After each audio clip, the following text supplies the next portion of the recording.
Selamat malam, Bapak, Ibu, dan rekan-rekan sekalian. Salam sejahtera bagi kita semua. Selamat datang di acara webinar kita pada malam hari ini. Saya Yohana yang akan memandu jalannya acara pada kesempatan kali ini. Dan pada kesempatan malam ini, hadir pula narasumber kita, Romo Agustinus Setio Darmono SJ. Romo, apakah sudah bergabung?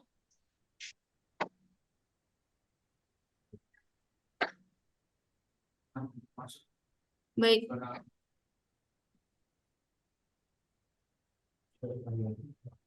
Baik, sambil menunggu Romo Nano bergabung dengan kita, beliau ini merupakan koordinator Formasi Awam Ignatian. Dan pertemuan ini akan dipandu oleh Mbak Francisca Suniati sebagai moderator. Halo Mbak Siska, apakah sudah bergabung? Halo Mbak, sudah Mbak. Sudah baik, terima kasih. Nah, beliau ini merupakan anggota CLC Surabaya. Dan nanti Bapak Ibu sekalian, di pertengahan diskusi juga akan hadir bersama kita Pater James Martin SJ. Beliau merupakan penulis dari buku Belajar Berdoa. Saya kok nggak bisa nih backgroundnya.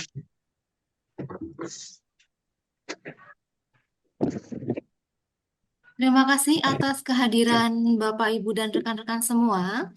Perlu kami sampaikan bahwa acara bedah buku ini diadakan sekaligus untuk launching buku Belajar Berdoa.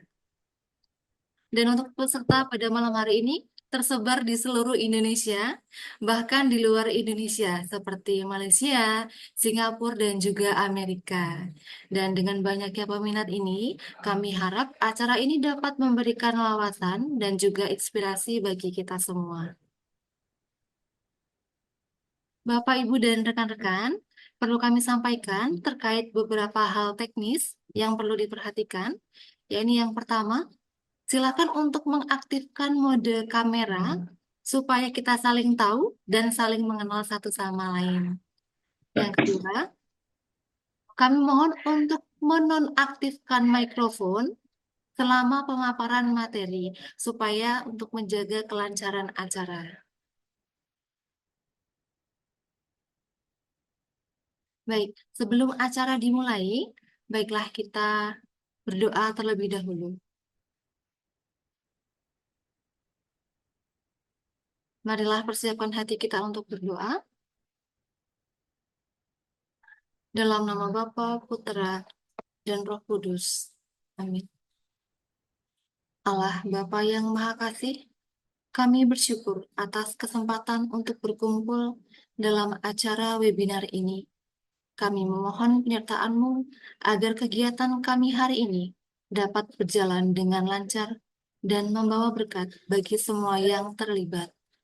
Kiranya acara ini menginspirasi dan membawa kami lebih dekat kepadamu dalam doa dan karya hidup kami. Bimbinglah para pembicara dan peserta agar semua selalu dipenuhi dengan hikmat dan rahmat-Mu. Demi Kristus Tuhan kami. Amin. Dalam nama Bapa dan Putra dan Roh Kudus. Amin. Baik, sebelum masuk ke pembahasan kita, marilah kita dengarkan dahulu review atau pengalaman membaca dari buku Belajar Berdoa oleh Saudara Maximianus Ezar. Beliau ini adalah siswa kelas 12 SMA Kolose de Brito. Buku ini tuh kelihatan sangat rohani sekali dan Anda pasti berpikir, oh ini aku belum levelnya untuk baca ini, atau buku ini tuh bacaan buat orang tua. Nah, ternyata tuh enggak, buku ini tuh malah cocok bagi semua umur, semua golongan. Dari bagian pertama, bab pertama pas aku baca buku ini tuh banyak sekali pengetahuan tentang doa yang belum aku ketahui sebelumnya. Di buku ini tuh dituliskan bahwa ternyata tuh ahli dalam doa itu nggak ada, bahkan Romo sekalipun. Doa itu dimaksudkan untuk terus dipelajari dan diolah melalui pengalaman dalam berdoa. Nah, dalam buku tersebut tuh nanti akan diceritakan apa itu doa, pengalaman orang lain dalam berdoa, latihan-latihan yang bisa membantu dalam doa seperti eksamen, dan masih banyak lagi. Saya rasa tuh setelah baca buku ini tuh doa itu nggak terasa lagi seperti sebelumnya. Buku itu malah sangat cocok bagi semua umur, terutama mereka yang masih merasa kayak kurang dalam berdoa. Baik, Bapak Ibu sekalian, semoga pengalaman membaca buku dari siswa tadi dapat membawa kita juga untuk merasakan bagaimana sih pengalaman membaca buku dari buku belajar berdoa tersebut. Baik, Bapak, Ibu, dan saudara-saudari sekalian, kita mulai saja acara webinar pada malam hari ini yang akan dimoderasi oleh Mbak Siska. Kepada Mbak Siska, dipersilakan. Terima kasih Mbak Yohana atas waktunya. Selamat malam Bapak dan Ibu sekalian. Bagaimana kabarnya hari ini? Semoga sehat dan baik semua ya Bapak Ibu. Baik, terima kasih atas kehadiran Bapak Ibu semua dalam webinar pertama ini. Kalau membaca judul buku ini, saya jadi ingat ketika masih SMP, guru agama saya pernah mengajarkan bahwa berdoa itu berbicara kepada Tuhan. Berdoa berarti menyediakan waktu khusus untuk menyampaikan sesuatu kepada Tuhan. Tetapi seiring berjalannya waktu, ungkapan kepada Tuhan itu sering muncul dan diucapkan dalam hati. Misalnya, semoga hari ini bisa terlewati dengan baik. Ungkapan seperti ini sering juga terjadi. Pertanyaannya, apakah hal itu juga sebuah doa? Jadi, sebenarnya doa itu apa ya? Apakah kita selama ini sudah berdoa? Lalu, bagaimana ya caranya untuk berdoa? Adakah pengalaman masa lalu yang membentuk caraku berdoa saat ini? Melalui buku Belajar Berdoa ini, Father James Martin SJ menawarkan pandangan tentang mengapa, bagaimana, dan kapan orang berdoa, serta tantangan apa yang biasanya dijumpai. Nah, malam ini kita akan belajar bersama dari buku Belajar Berdoa. Di sini telah hadir bersama kita Romo Agustinus Setio Darmono SJ atau yang akrab kita sapa Romo Nano. Selamat malam Romo Nano. Halo, selamat malam. Bagaimana kabarnya Romo malam ini? Kabar baik, Puji Tuhan. sehat. Syukurlah. Semoga Bapak Ibu semua juga sehat-sehat semua di sini. Terima kasih Romo sudah hadir bersama kami. Sama-sama. Malam ini Romo Nano akan menyampaikan pemaparan khususnya mengenai pengantar dan pengalaman berdoa. Nanti akan hadir juga Father James Martin SJ, penulis dari buku Belajar Berdoa. Selama pemaparan malam ini, apabila dari Bapak Ibu ada pertanyaan, Bapak Ibu dapat menuliskannya melalui chat box. Tanpa berlama-lama lagi, saya menyerahkan waktu dan layar kepada Romo Nano untuk menyampaikan pemaparannya. Silahkan Romo. Oke, Siska, sorry tadi. Ya, Siska, selamat malam Siska. Terima kasih banyak. Semenjak saya masuk di ruang webinar ini, rasanya masih terasa ngomong sendiri ya. Tidak ada lagu, dan MC-nya ngomong sendiri, tidak ada sapaan. Siska ngomong sendiri, tidak ada sapaan. Rasanya aneh gitu. Tetapi kalau saya melihat wajah-wajah para peserta ini sebetulnya tidak asing. Banyak teman-teman yang saya kenali ya. Ada Nicholas. Kurang apa coba? Nicholas. Ada Victoria Susanto, ini peserta webinar Selasa malam. Ada Bu Ima, ada Rudi Susanto, Rudi Genter, Anita, ada Diana. Halo Diana, selamat malam. Saya kenal baik dengan Diana. ada Rosalia Emi, ini orang Kanisius, kalau nggak datang ya kebangetan ya. Ada Bernadette, ini saya kenal, ini orang Melbourne, ini orang jauh sekali. Ada Nana, ada Chris Bernard, udah lama sekali dia tidak nongol gitu. Ada Pak Emon, ada SH Gunawan, ada Leni Siti Apriana.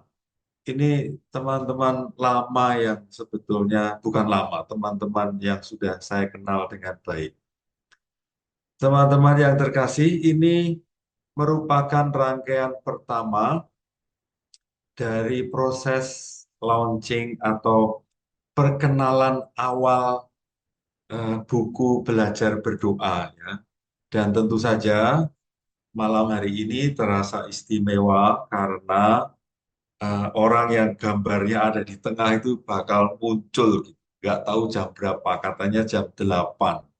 Maka ini saya artis lokal disuruh tampil dulu untuk menunggu artis dari Amerika. Maka saya mencoba menampilkan dua versi bahasa. Yang persis di atas saya itu bahasa Indonesia dan yang ada di sebelah kanan jauh itu adalah buku berbahasa Inggris.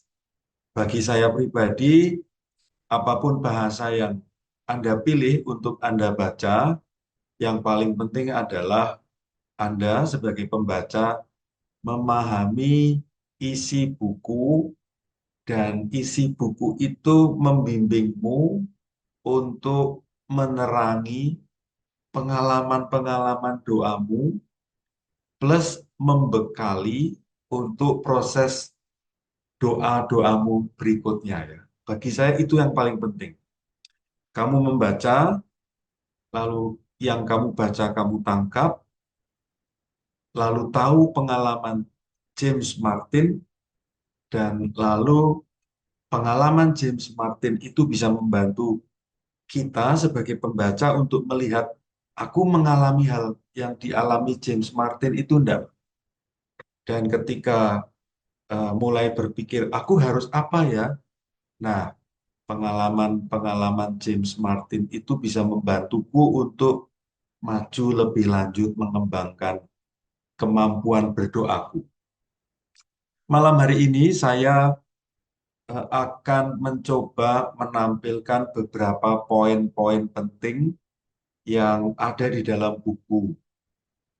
Beberapa poin tadi sudah disampaikan oleh seorang anak SMA Kolese di Brito tadi, beberapa poinnya. Dan saya mau menambahkan beberapa poin yang lain. Saya amat sangat senang dengan buku ini karena buku ini diawali dengan sebuah kalimat di bahasa Indonesia di halaman 11, itu sebuah kalimat yang optimis, kalimat yang memotivasi, kalimat yang membantu saya untuk yakin, yaitu kalimat itu mengatakan semua orang bisa berdoa.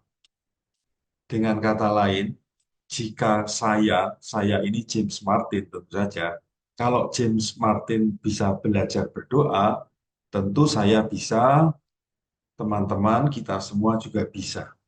Jadi kalimat pembukaan dari sekian ratus halaman ini perlu ditangkap, dipahami, diterima dengan baik sebagai starting point, sebagai sebuah langkah awal ya.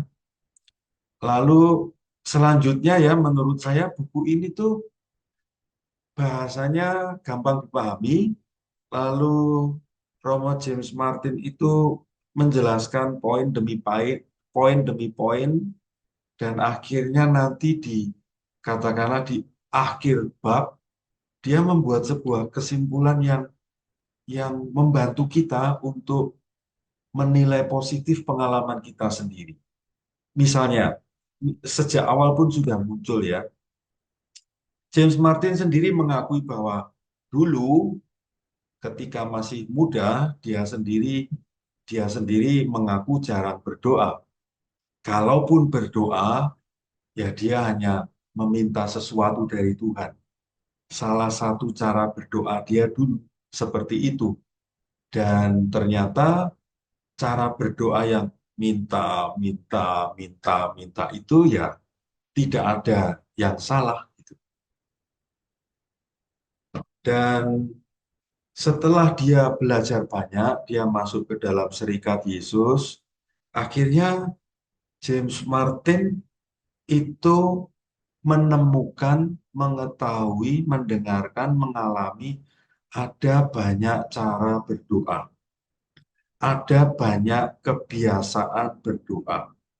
Ada banyak tradisi berdoa.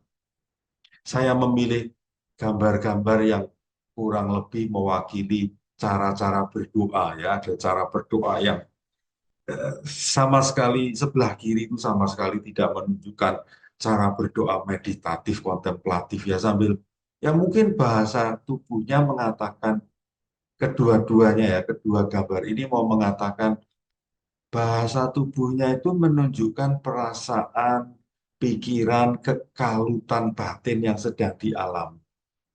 Dan untuk saya gambar-gambar ini menunjukkan apa yang ditulis oleh James Martin bahwa ada banyak cara berdoa.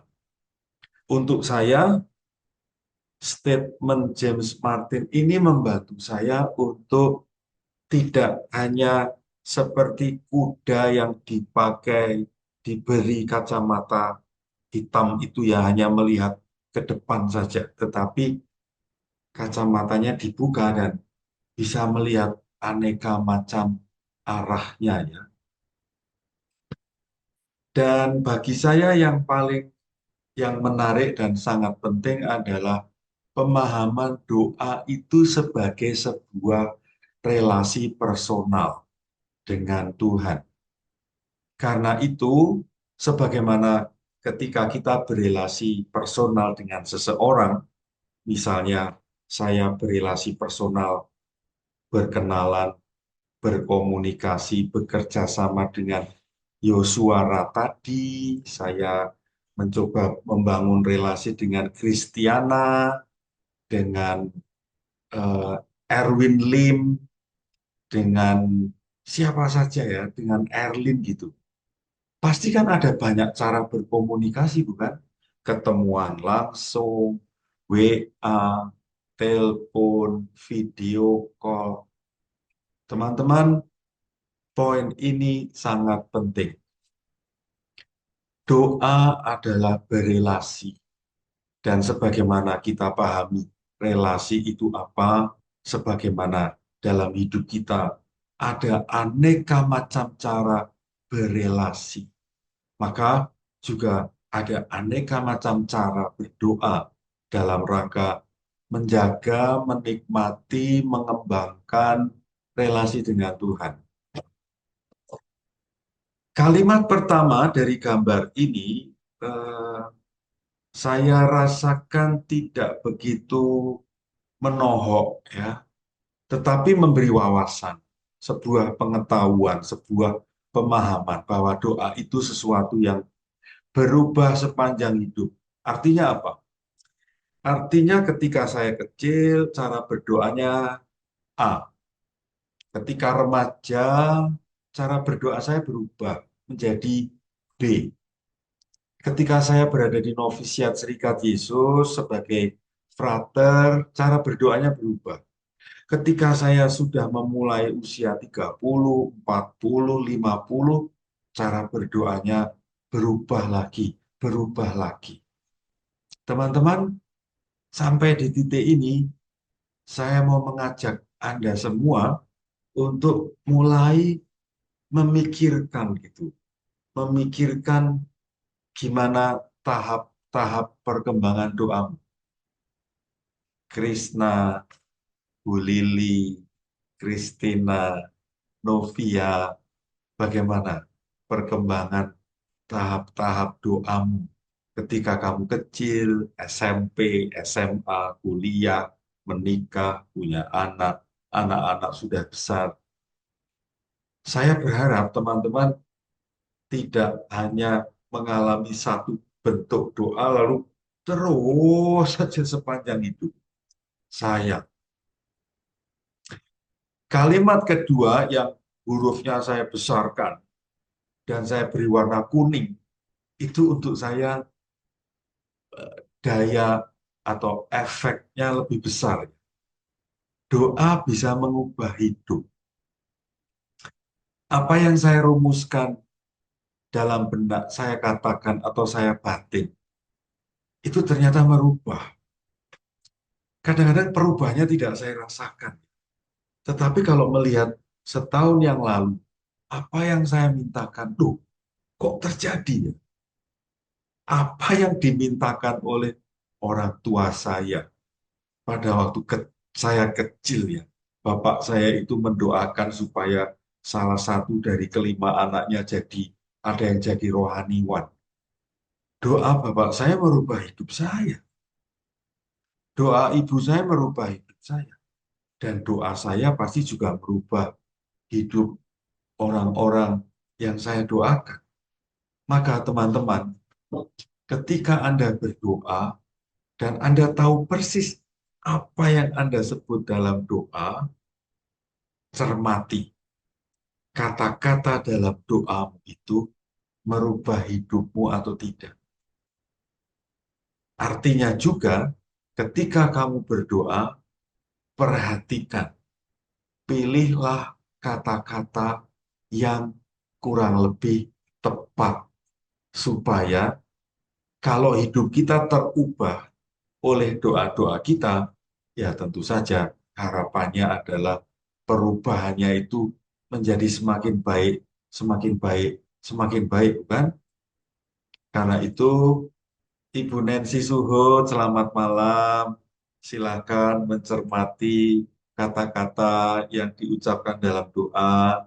Lili, Vita, Robin, sudah lama kita nggak ketemu, Robin. Mari kita cermati, semoga Meru selalu kamu sebut dalam doamu, sehingga anakmu juga berubah makin baik sesuai dengan doa bapaknya. Bagi banyak orang, berdoa itu sesuatu yang asing, merisaukan, bahkan malah menakutkan.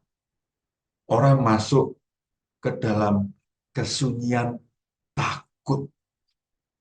Orang diajak berdoa menolak karena ya doa itu kan mau nggak mau harus hening, bukan?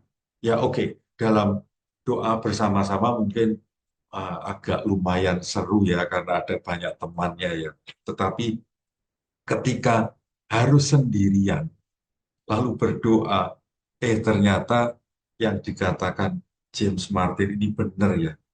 Banyak orang itu takut berdoa seperti di gambar yang sedang kita lihat itu ya. Wajahnya itu wajah orang yang takut mengamat-amati ada apa ini gitu. Teman-teman, Anda merasakan ini enggak? Bahwa doa itu merisaukan, bahwa doa itu menakutkan. Saya kadang-kadang merasakan itu ya. Merasakan bahwa untuk memasuki doa kadang-kadang nggak nyaman. Dan karena itu saya merasakan kebenaran yang dikatakan, dituliskan oleh James Martin. Dan James Martin mengajak kita melihat sesuatu hal yang berbeda sama sekali dengan pernyataan yang dia tuliskan, yaitu banyak orang beriman, kalau tidak beriman, tidak berdoa mah itu umum ya, lazim ya. Banyak orang beriman, atau ini tambahan saya, banyak orang yang mengaku beragama tidak berdoa. Untuk saya, ini sebuah realita dan James Martin menyadari hal-hal ini dan James Martin mau mengajak semua orang, entah saya biasa berdoa, jarang berdoa, takut berdoa, tidak berdoa sama sekali, buku ini dipersembahkan untuk orang-orang ini tadi. Dan saya sebagai salah satu pembaca dari buku ini pun ada di posisi yang kurang lebih sama dengan Romo James Martin. Teman-teman, baca buku ini. Jangan puas hanya mengikuti 4 kali webinar ini, karena tidak akan pernah mencukupi. Tahun depan, mulai Januari, saya dan beberapa teman akan menjadikan buku ini sebagai webinar. Setiap Selasa malam akan ada webinar bab demi bab buku ini. Sementara webinar yang diadakan oleh PT Canisius ini 4 kali sebagai sebuah bentuk promosi, launching, perkenalan awal. Tahun depan akan ada webinar yang isinya setiap bab. Teman-teman, bagian ini sangat menarik ya. Silakan kalau Anda sedang membaca bukunya atau memegang bukunya, silakan cermati di halaman yang menunjukkan judul ini. Semoga Krishna Dewandaru, TT Budiastuti sudah memegang bukunya, sehingga bisa sambil melihat-lihat bukunya. Dan bagi saya, bagian ini menarik karena menjelaskan alasan mengapa orang tidak berdoa. Dan kemungkinan kita ada di salah satu alasan, atau mungkin 2-3 alasan. Mari kita cermati satu persatu ya. Yang pertama, tidak pernah diajari. Bapak, Ibu, sekolah itu tidak pernah mengajari berdoa. Saya sewaktu di SMP, saya sekolah di SMP negeri. Sebagai anak Katolik, saya tidak pernah diajari berdoa dengan cara Katolik. Hanya ketika ada pelajaran agama Katolik di hari Jumat itu, saya baru mulai diajari belajar berdoa. Tetapi ya menurut saya itu terlalu minim, sedikit sekali. Maka dampaknya, akibatnya doa tidak pernah menjadi kebiasaan dan saya tidak pernah berdoa. Bapak Ibu mengajari saya berdoa Salam Maria, Bapa kami, doa sebelum makan, doa sebelum tidur gitu. Tetapi ya hanya itu. Saya ikut kegiatan Putra Altar di paroki. Seingat saya, pembimbing Putra Altar itu tidak pernah mengajari berdoa. Pembimbing Putra Altar hanya mengajari bagaimana bertugas sebagai Putra Altar. Maka saya mengamini kebenaran alasan pertama yang dikatakan oleh James Martin ini ya. Tidak pernah diajari, maka tidak pernah berdoa. Atau ekstrimnya, tambahan dari saya. Walaupun nanti diajari berdoa, sangat mungkin tidak pernah ngefek lalu saya juga berdoa.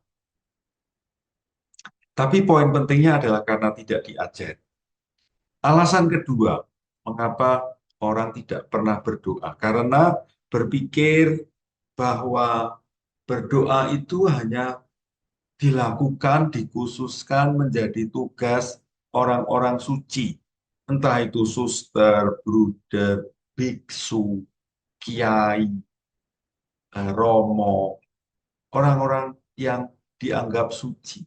Sementara orang-orang yang menilai dirinya tidak suci, ya tidak perlu berdoa karena bukan tugasnya, bukan menjadi bagian dari hidupnya.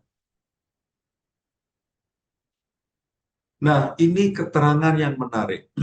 Kita sedang melihat sebuah gambar seseorang yang sedang melakukan perjalanan di zaman dulu dengan tongkat dan tasnya dalam bentuk kain untuk membawa barang-barangnya.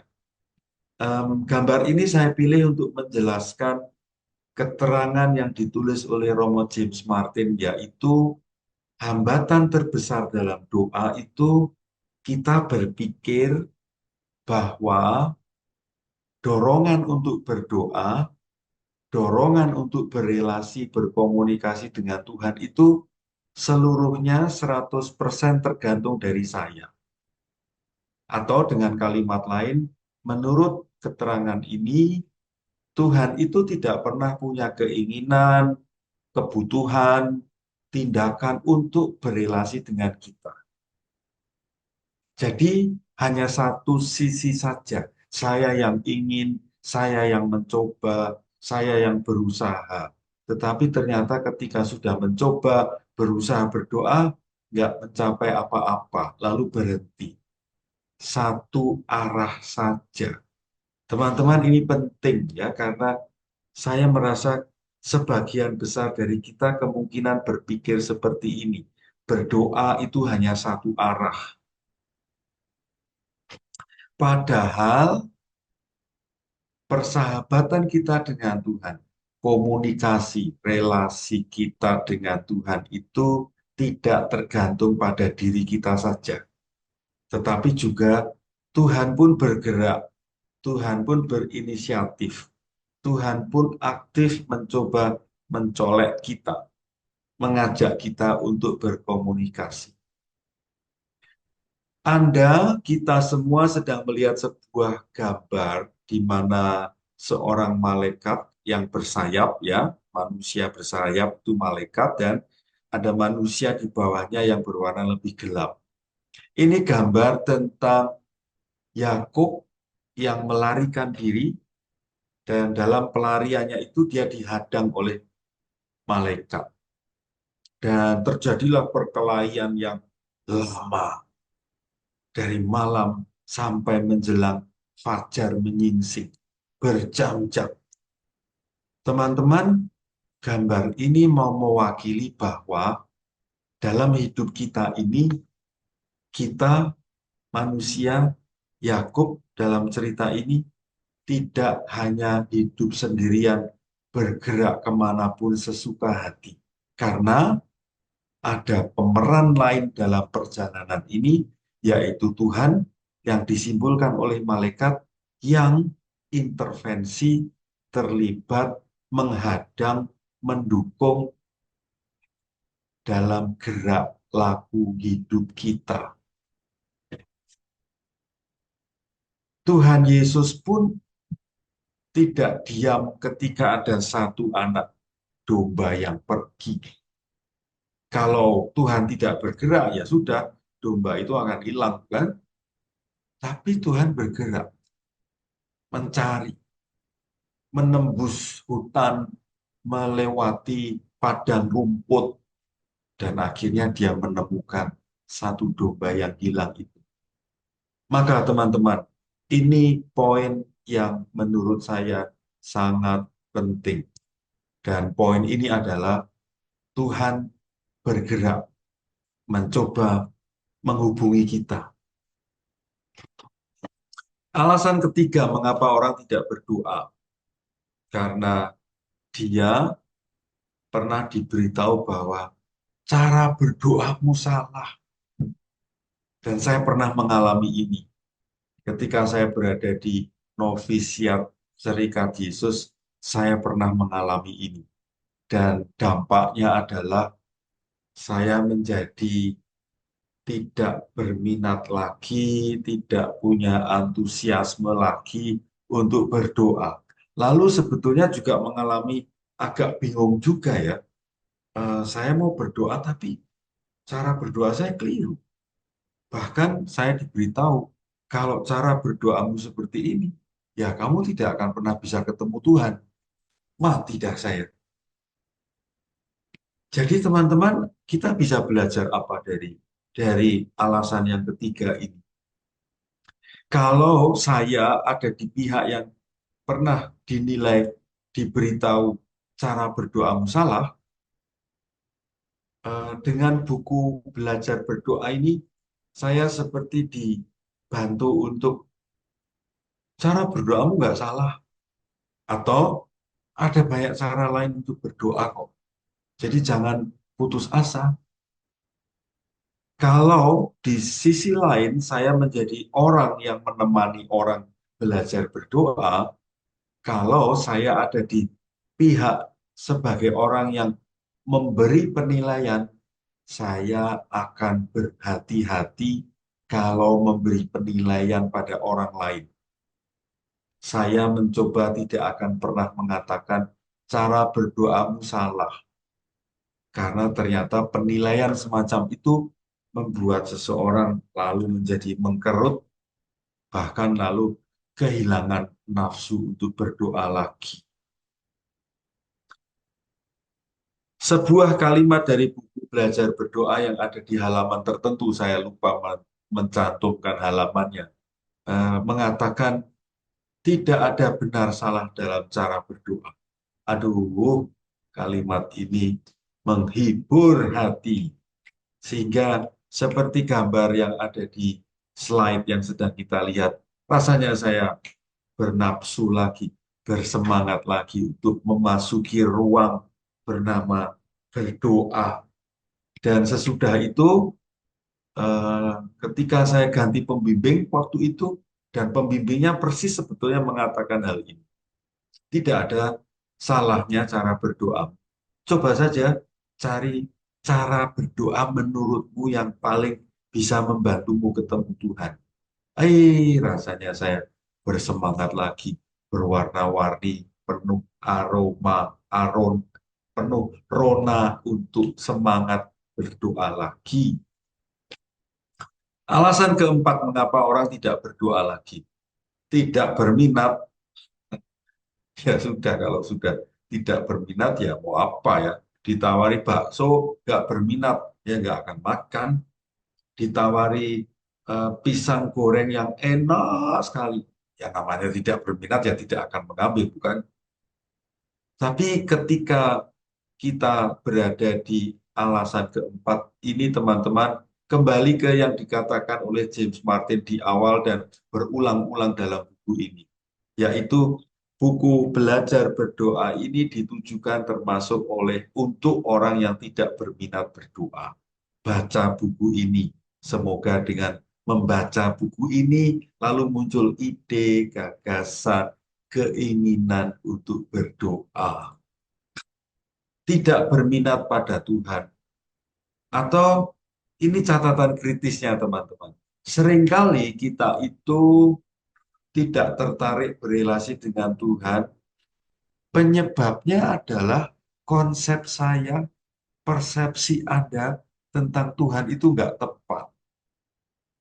Jadi kita dipengaruhi oleh konsep kita yang salah. Misalnya nih, naik kereta api itu nggak nyaman. Lalu keputusan yang saya ambil, saya tidak pernah naik kereta api. Saya memilih naik mobil atau naik pesawat. Padahal naik kereta api di zaman sekarang, aduh, sudah beda banget. Sudah enak, nyaman, ya harganya sih lumayan mahal ya. Tetapi sudah tidak tidak enak lagi. Naik kereta api itu sekarang sebuah alternatif yang menarik. Ya, teman-teman, bagi saya eh, tulisan atau poin Romo James Martin ini penting. Lalu saya kemas dengan pertanyaan aja deh. Teman-temanku, ya pertanyaannya begini. Sampai tahap ini, sekarang ini, persepsi Anda, konsep saya, pemahaman saya tentang Tuhan sudah tepat atau belum? Kalau konsep saya tentang Tuhan salah, sayang. Kalau konsep Anda, konsepku tentang Tuhan benar, berdoa itu menggairahkan. Karena apa? Ya karena Tuhan sendiri itu sebagai pribadi menggairahkan. Dalam artian ada aneka macam banyak nuansa. Sebagaimana kita ketemu dengan seseorang yang punya banyak nuansa, menggembirakan, menggemaskan, menyenangkan, inspiratif, kadang-kadang nyebelin, kadang-kadang ngangenin gitu. Tapi begitu kita ketemu, aduh senengnya gitu. Ya kadang berantem, kadang konflik. Tapi relasinya nggak cuma konflik doang. Tuhan pun begitu. Maka poin ini bagi saya merupakan sebuah titik berefleksi untuk kita. Seperti apa pemahamanmu, pengenalanmu tentang Tuhan. Semoga tepat, semoga komprehensif. Ya, komprehensif itu artinya kaya, banyak nuansa. Alasan kelima mengapa orang tidak mau berdoa. Belum pernah dikonfirmasi bahwa yang kamu lakukan itu doa yang benar. Belum pernah ada orang yang cukup berpengalaman, pembimbing rohani, seorang suster, romo, bruder, atau teman-teman awam yang punya pengalaman jam terbang berdoa yang bagus. Dan 3 tahun terakhir ini saya ketemu dengan teman-teman awam yang menurut saya hebat, punya pengalaman doa yang luar biasa. Nah, orang yang tidak berdoa itu tidak pernah ketemu dengan orang-orang macam ini yang mengatakan, cara berdoamu udah benar, lanjutin. Belum pernah ngalami seperti ini. Maka teman-teman yang sudah berada dalam tahapan cukup banyak mengalami peristiwa pengalaman berdoa. Kalau kita ketemu dengan anak-anak muda atau orang-orang yang sudah tidak muda lagi, sedang memulai memasuki tahap mengembangkan kerohanian, mari kita menjadi seorang animator dengan mengatakan, lanjutkan doamu, sudah bagus. Memberi konfirmasi itu penting. Alasan keenam, memiliki pengalaman doa yang buruk sehingga merasa gagal, frustasi, sudah berdoa dengan aneka macam cara, tetapi yang dimintakan, yang didoakan nggak segera terjadi. Teman-teman cermati gambar kartun ini menarik ya. Saya gambar kartun ini mau mengatakan alasan keenam ini. Seorang pemuda berbaju kuning, bercelana hijau itu berdoa, Tuhan please lindungi saya. Selesai berdoa, dia kena batu satu. Platak gitu. Lalu dia protes, Tuhan, why? Mengapa? Mengapa kamu tidak melindungiku? Mengapa batu itu kena kepalaku? Benjol nih, gitu. Tetapi ada realita lain yang tidak terlihat ya, bahwa Tuhan itu sebetulnya sudah memprotek. Ada 999 batu yang kena tubuhnya Tuhan. Hanya satu yang meleset, kena kepala orang ini. Letok. Dan Tuhan sebetulnya mengatakan, mohon maaf ya, ada satu batu yang lewat. Sehingga kena, mungkin kena kamu. Ayo oke, kamu kena enggak gitu. Teman-teman, menurut saya kartun ini ada dalam banyak realita hidup kita. Kita minta sesuatu, sepertinya sesuatu tidak diberikan. Tetapi sebetulnya, kalau kita mau membuka mata lebih lebar, pakai helikopter view, itu kemungkinan besar kita bisa melihat bahwa ada 999 batu yang ditujukan kepadaku, nggak mengenaiku karena diprotek oleh Tuhan. Nah, poin ini menarik untuk saya. Lalu karena merasa gagal dalam doa nggak ada gunanya, lalu frustasi, menjauhkan diri dari doa karena Tuhan tidak pernah menjawab doaku. Sekali lagi, pemuda hijau berambut 4 bercelana hijau itu menarik ya. Dia frustasi karena Tuhan rasanya jauh sekali. Padahal dia sudah menggunakan sebuah teropong, simbol sudah berdoa, sudah konsultasi, sudah mencoba aneka macam cara. Nah, yang dia lihat itu sebetulnya dia melihat Tuhan, hanya di titik satu Tuhan jauh lebih besar dari yang dia lihat. Teman-teman, semoga gambar ini membantu kita untuk memahami apa yang dikatakan oleh Romo James Martin. Alasan ketujuh, mengapa tidak mau berdoa? Karena ya tidak melihat gunanya berdoa. Karena apa? Tuhan seperti CCTV yang sudah tahu semuanya. Untuk apa? Toh Tuhan sudah tahu. Tuhan Maha tahu. Katanya Tuhan Maha Kuasa. Katanya Tuhan Maha tahu. Ngapain juga ngomong? Belum ngomong dia udah tahu. Banyak orang mengatakan hal ini. Dan dari buku ini gunanya membaca buku ini ya. Lalu saya tahu bagaimana menjawabnya. Dan jawabannya itu oleh Romo James Martin diambil dari tokoh doa Yesuit yang lainnya, Romo William Carey yang sudah meninggal. Dia menulis buku yang bagus kan, berdoa dengan jujur itu. Nah, ungkapan dia, doa itu bukan soal memberi informasi, tetapi doa itu sebagai sebuah, ya bagaimana saya mengkomunikasikan bukan cuma kebutuhan, tapi perasaan saya, situasi hati saya. Si ibu berbaju jaket anget pink itu sudah tahu yang mengambil roti itu anaknya yang bandel berwarna biru itu. Dia sudah tahu. Dia sudah kenal anaknya. Seperti hanya semua ibu itu kenal betul anak-anaknya, bukan? Tetapi kan ibu pengen tahu dan ingin kan si bandel itu ngaku, aku mau yang ambil. Ya sebetulnya mirip lah ya. Tuhan pun ingin tahu apa yang kita rasakan. Romo Nano, Ya, mohon maaf, Father James Martin sudah join. it's okay. Saya toh bintang lokal ya, artis lokal siap stop setiap saat. Silakan. Father James, good night. Good morning. Good morning and good evening. Okay, thank you for joining us. My pleasure. We are here. We are 302 participants here waiting for you. And thank you for joining in this forum. Welcome. We are excited to have you here today.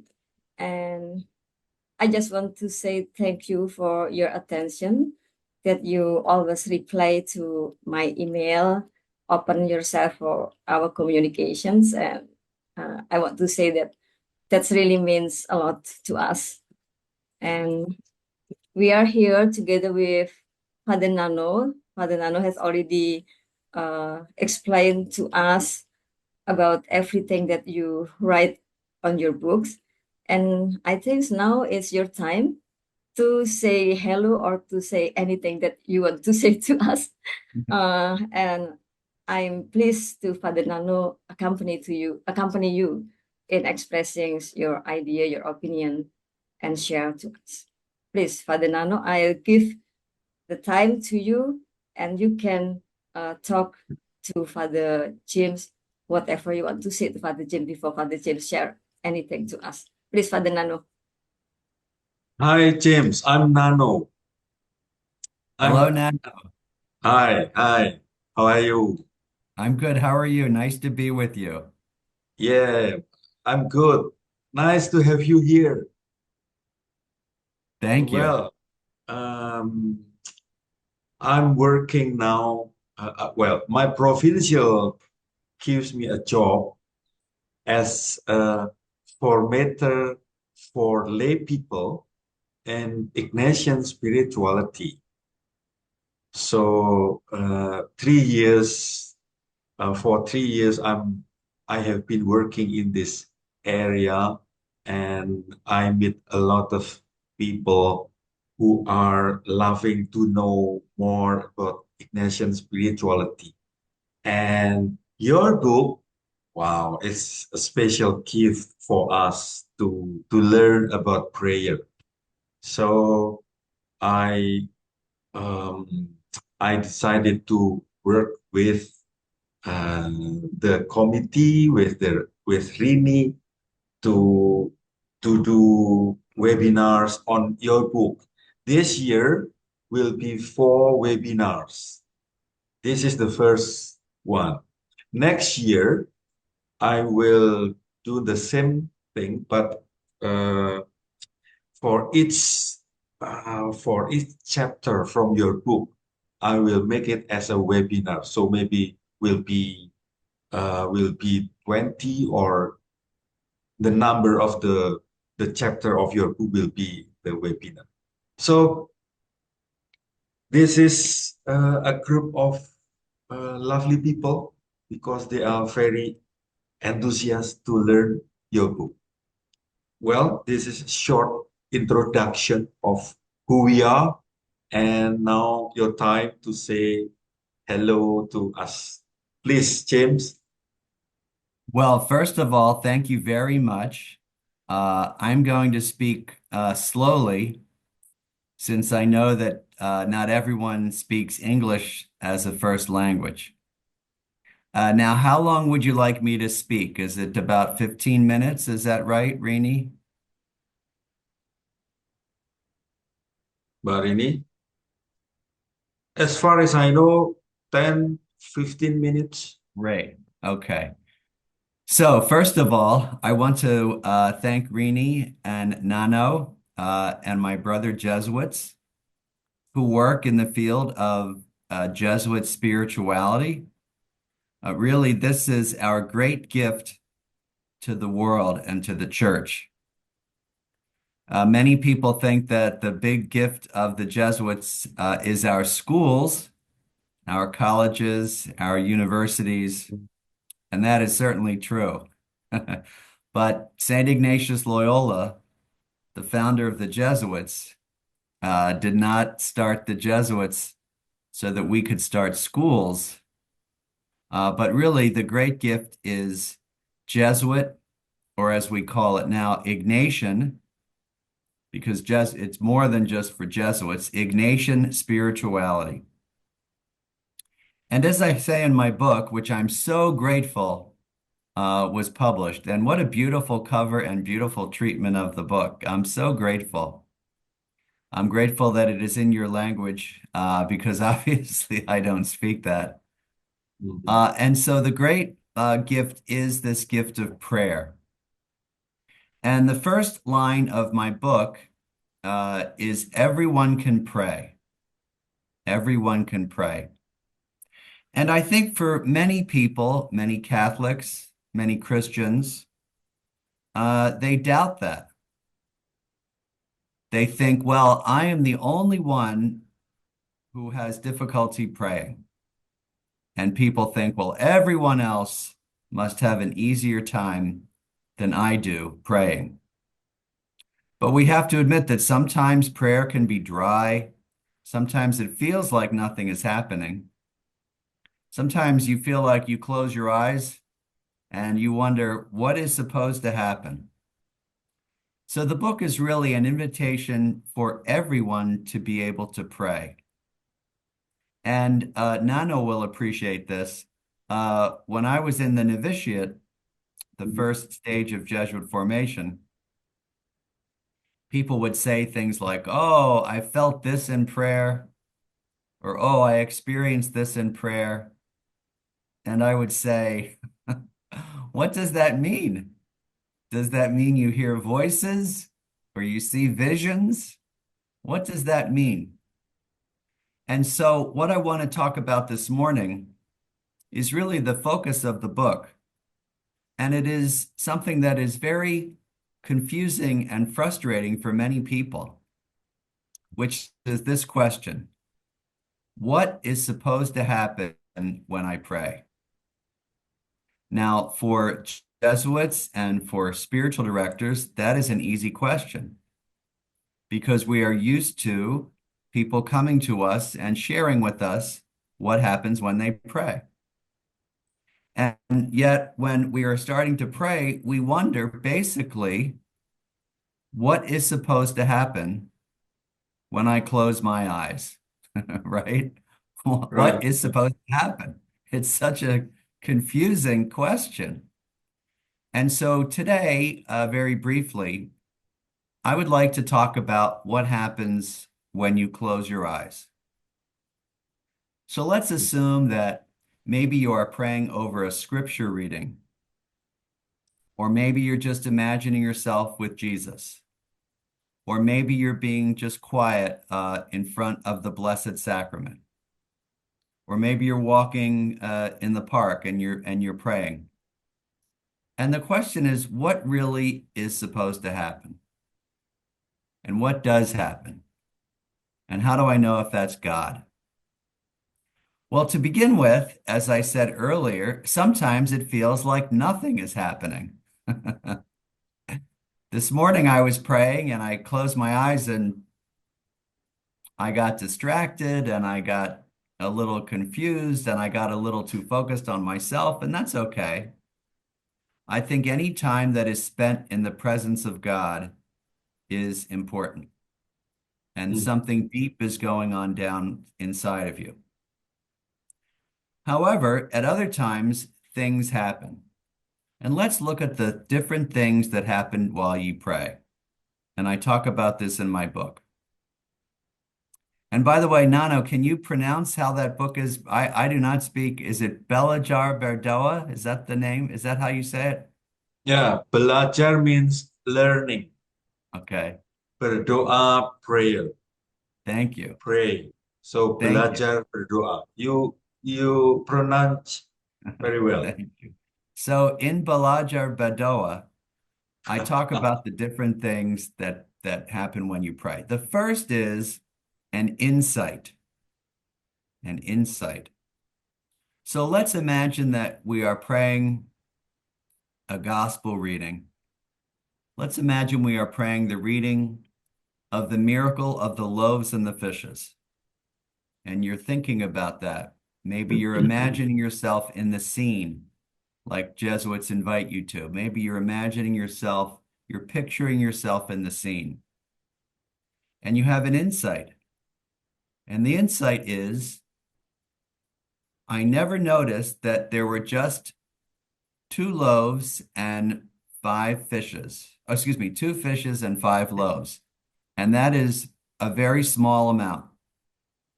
And you have an insight that Jesus is able to do a lot with a little. And maybe I am called to just give whatever little I can give. So it's an insight. And I think one of the most important things to know is that when something like that, something beautiful, something good, something helpful, comes up in your prayer, to trust that it is coming from God. That may be the most important thing to remember. That things that happen in prayer are not just coincidences or surprises, but this is one way that God has of communicating with us. So an insight might happen in your prayer. It's not emotional. You don't cry. You don't feel like the weight of the world is lifted off your shoulders, but it's an intellectual insight. And sometimes in prayer conversations, we tend to ignore that. But that's just as important as anything else that happens in prayer. The second thing that can happen in prayer is emotions. So let's say that you're praying over the passage of, say, a miracle. Well, this miracle, the loaves and the fishes. And something difficult is going on in your life. Maybe you have a sadness in your life. And you feel sad that Jesus is not seem to be doing something in your life, that you don't feel like you have any miracles in your life. Maybe you have a bad medical diagnosis, or someone in your family is sick, or you've lost your job, or you're not doing well in school. And you feel sad when you read this miracle story. Well, this may be something that God is raising up in you so that you can speak about that sadness with God, right? You can also have an emotion like joy. You're joyful that it feels like Jesus is helping you do a lot with a little. You have a sense of joy, right? And so to understand that some of these emotions are ways that God has of communicating with you. If it's joy, it might be God's joy. So emotions are very, very common in the spiritual life, and we need to pay attention to them as ways that God has of communicating with us, or at least revealing things to us. Mhm. Another important thing that happens in prayer are desires. Now, Nano knows this. St. Ignatius often asks us to pray for what we desire, right? What do you want in prayer? But sometimes during prayer, we experience desires, something simple like, I want to be the kind of person who trusts that God will do a lot with a little. I want to be the kind of person who trusts that Jesus can bring something good out of what small amount that I give. I want to be just the kind of person that follows Jesus more closely. I want to be Sometimes, security guard in the school, like yes, you wrote. right, right. So sometimes people want to be just follow Jesus more closely, or even they want to be pray more. Sometimes when people are praying, they have a desire to pray more. They say, "Oh, this is so beautiful. I want to pray more." So we have to trust in those desires that they're coming from God. Anything that is a holy desire is coming from God. Another thing that can happen in prayer are memories. Very, very important. Let's say that you are praying about the miracle of the loaves and the fishes, and you have a memory of a meal at your grandmother's, or a meal at your mother's, or a meal at one of your auntie's houses, and it fills you with joy. And maybe it is just a gift from God. Sometimes those memories that we have in difficult times are just a gift from God, just to remind you of God's love in your life. Or it may be a way of connecting your own experience with the experience of the disciples, and it may help you understand the disciples more. So remember, in prayer, sometimes these insights, desires, emotions are given to us to help us understand God and Jesus and the disciples and the Gospels better. Sometimes they're just given to us as a gift. Oftentimes people say, well, what does that mean in my prayer? It may just be a gift. If someone comes up to you and offers you a gift or a flower or a good piece of food to eat, you say thank you. You don't have to say, what does this mean? Right? So to trust that God is giving you gifts. And then another thing that happens in prayer are feelings. Now, when I say feelings, I mean physical feelings. So feelings of peace or calm. During the pandemic, the COVID pandemic, I often found that one of the most beautiful gifts that God could give was just the physical feeling of peace. So to trust all these things. And then finally, I would say words and phrases sometimes come up. Now, what do I mean by that? I want to be very clear. That does not mean that we hear voices or see visions. I sometimes compare it to remembering the lyrics to a song or a poem or a phrase. It's like that. They come into your mind. So maybe you're praying with the miracle of the loaves and the fishes, and you think of the word love. It just comes into your mind. And you say, whoa, where did that word come from? And you remember that Jesus is doing this out of love, right? Or you think of a phrase from one of your favorite saints or spiritual writers. So to trust that this is another way that God has of communicating with you. And finally, we would talk about what we call mystical experiences, which are rare but happen, which is where you feel sort of overwhelmed with God's presence in a way that you can't describe. So all these things happen in prayer. And I think one of the reasons I want to focus on this right now is because it's so confusing to people. and it should not be confusing. These are the kinds of things that happen in our prayer life. Now, the second question, and then I want to get back to Nano for his questions, Nano to his questions, is how do we know these things are coming from God? Because not everything that comes into our mind is from God. To use a funny example, if you are angry with someone and you are praying about them and you say to yourself, oh, I really want to hit that person, that is clearly not coming from God. So we have to do what Jesuits call discern.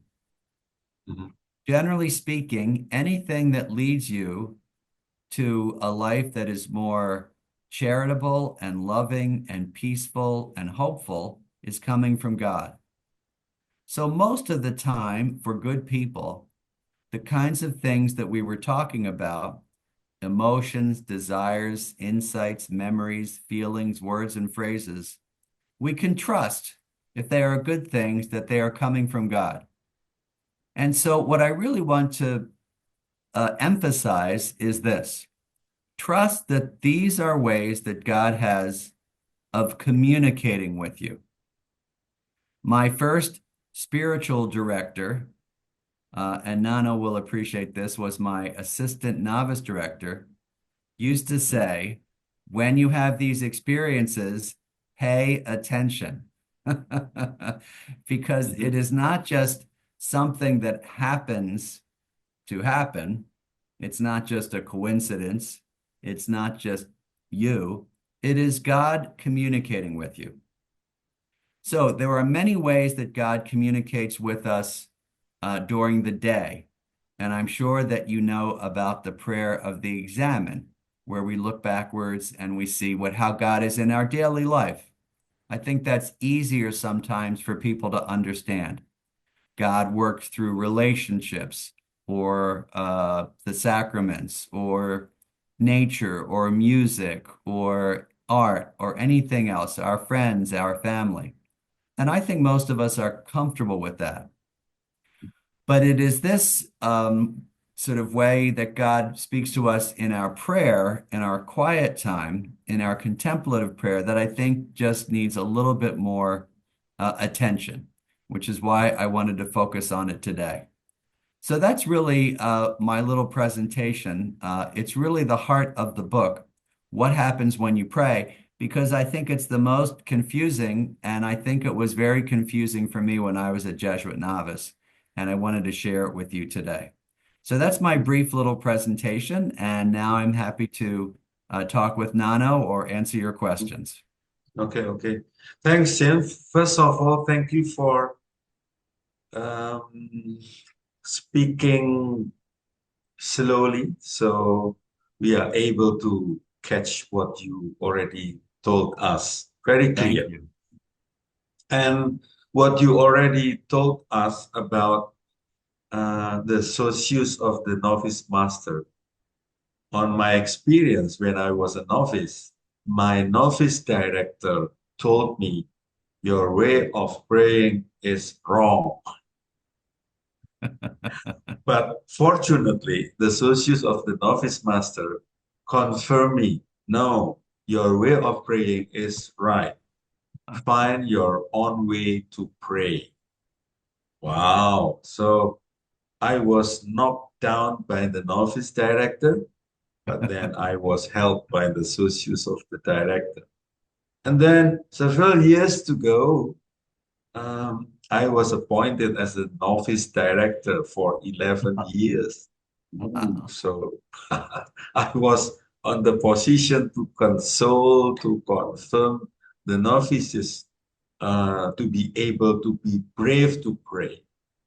So the 7 points you mentioned, excellent. I mean, those 7 points are clear, and I will try to help the participants or the reader of your book understand and to know the points, so they are helped to enjoy their prayer or to find insights, desires, phrase, word, and so on and so forth. Thank you. So thank you very much for your short presentation. I do not know whether you will stay or you have another business, then you have to go. I don't know. So I really, can stay for your questions or for anyone's questions. Yeah, for maybe another 15 minutes is fine. all right, okay. So will be better if we open the questions. If somebody want to raise question to James, please write Or down For the in the Nano, or the Nano, Nano. maybe.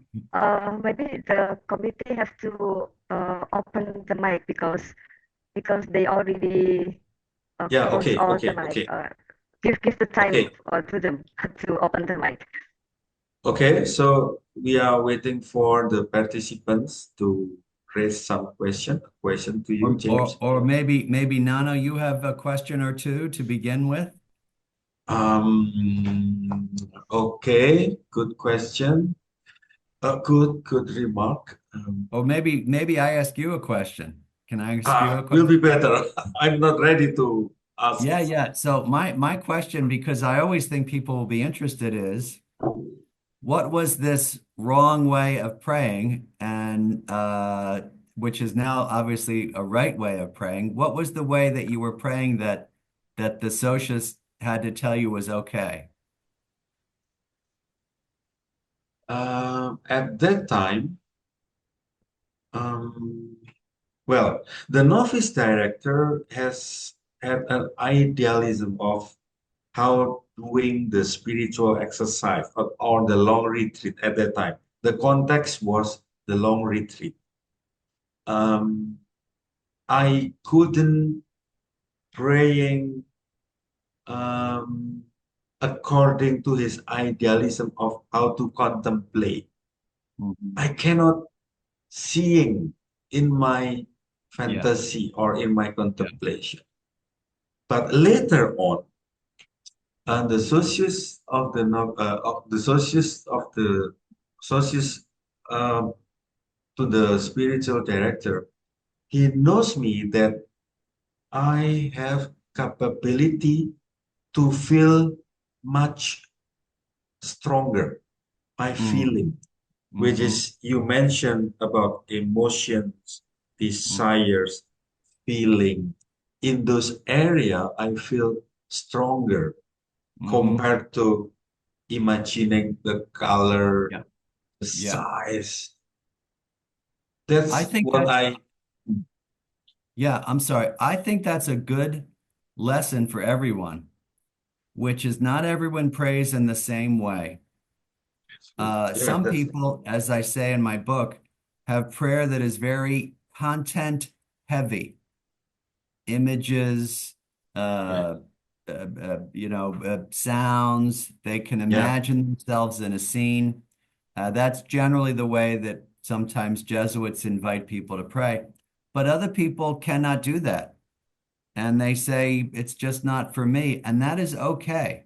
Some people just like to be quiet in the presence of God. And that's fine. And I think there's no real one right or wrong way to pray. I think whatever helps you get closer to God is a good prayer. Yeah. Now, Yeah. I see some questions in the chat. Should I take the questions in the chat? Okay, let's try to see in Okay. there are several questions. Father Jim, how from Rudy Kenton. Father Jim, how to connect this book in the 19th annotation of spiritual exercise? Well, the 19th annotation of the spiritual exercises is a way for people to do the long retreat or the spiritual exercises in their daily life. And in fact, I'm helping someone through the spiritual exercises and the 19th annotation right now.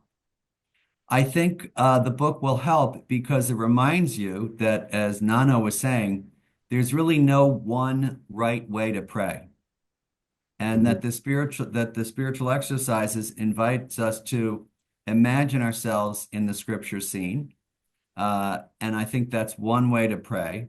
But there's lots of different ways to pray. And so part of the 19th annotation is also imagining ourselves speaking with Jesus or with Mary or with one of the saints. Some people like that. But sometimes in the spiritual exercises, we're just meant to be sort of quiet in the presence of Jesus, maybe look upon him on the cross. So in other words, it reminds us, and I hope the book reminds you, that there are many different ways to pray, and try not to compare yourself to other people. Good answer. The next question is very interesting. How do we know that Jesus listened to my prayer? Oh, let's see, my video went out. Hold on. Yeah, you disappeared. That's strange. Wait a minute. But your voice is there. Yeah, how strange. Wait a minute. Oh, how odd. Wait a second. Oh, that's very strange. How odd. Did someone block me by mistake, or maybe it's the video, the internet connection. So strange. You can hear me okay? Yeah. You're clear. Okay. Your voice is All right. clear as before. Okay.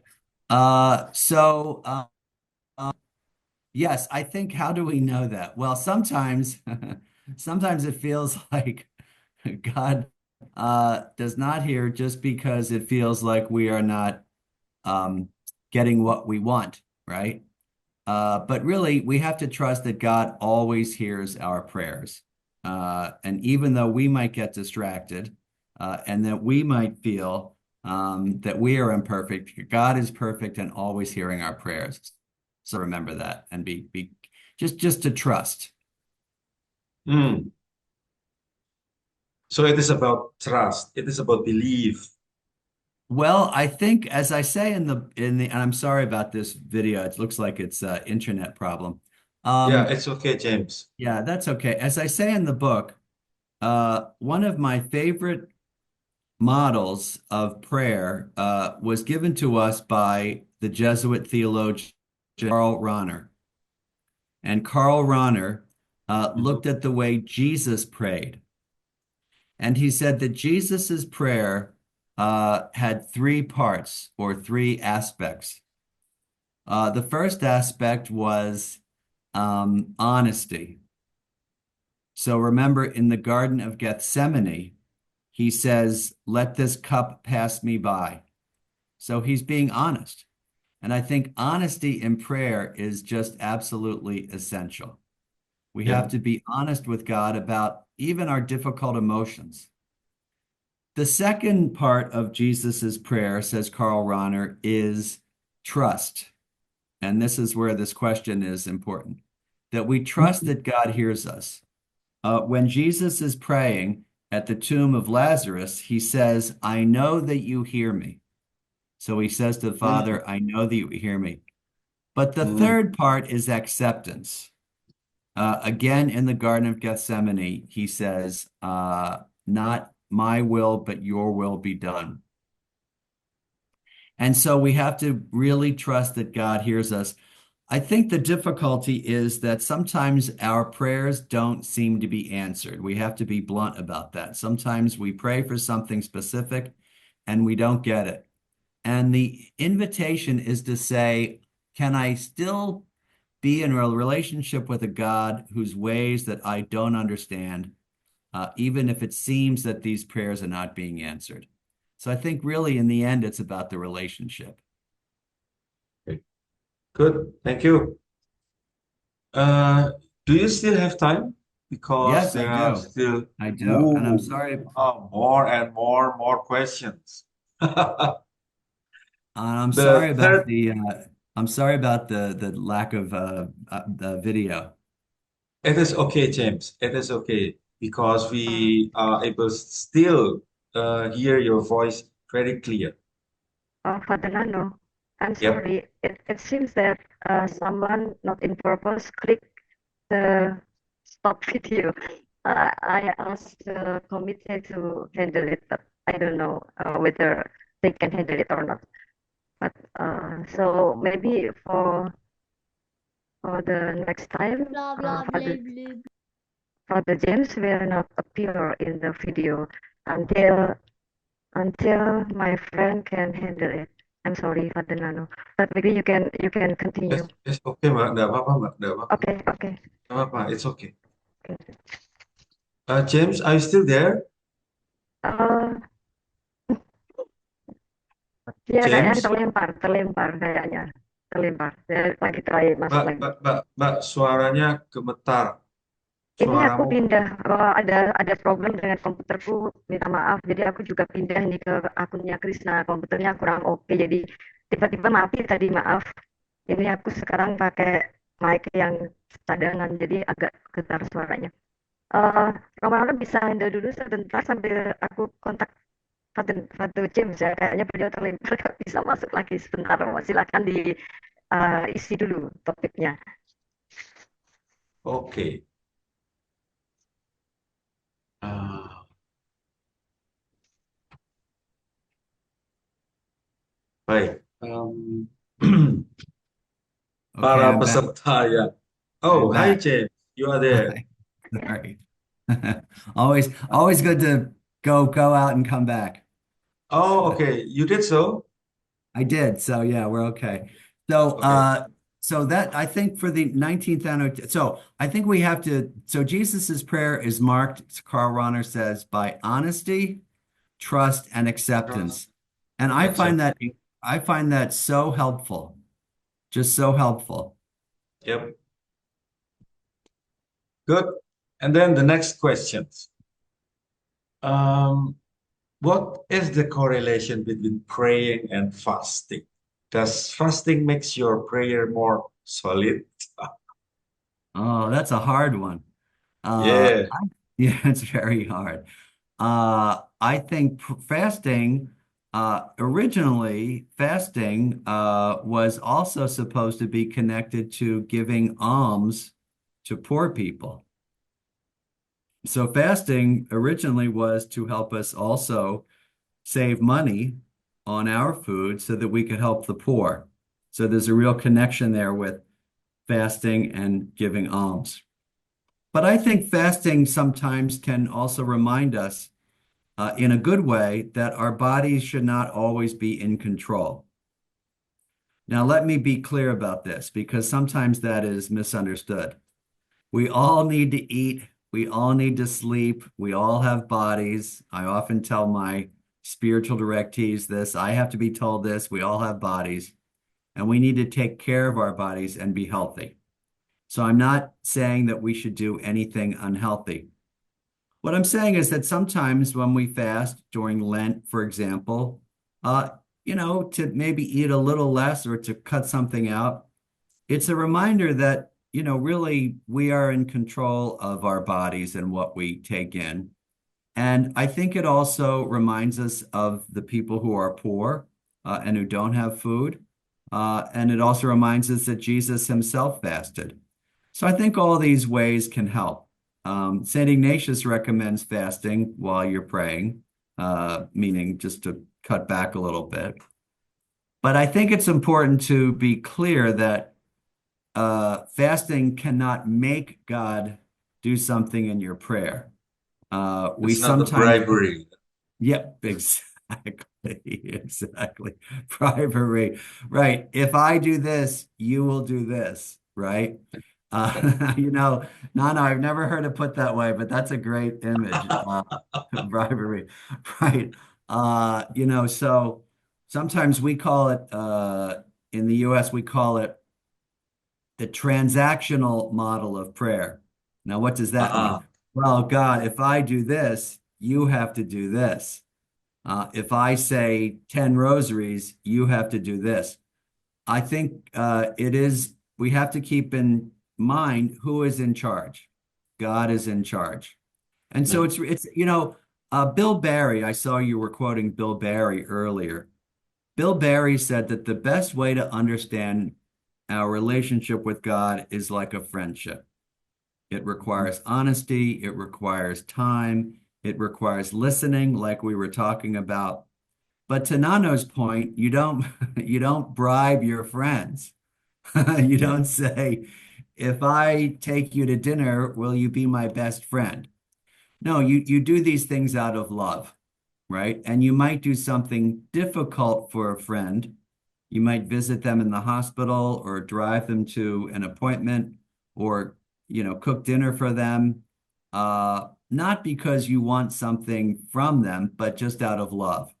So I think the fasting needs to be seen in the context of our deeper relationship with God.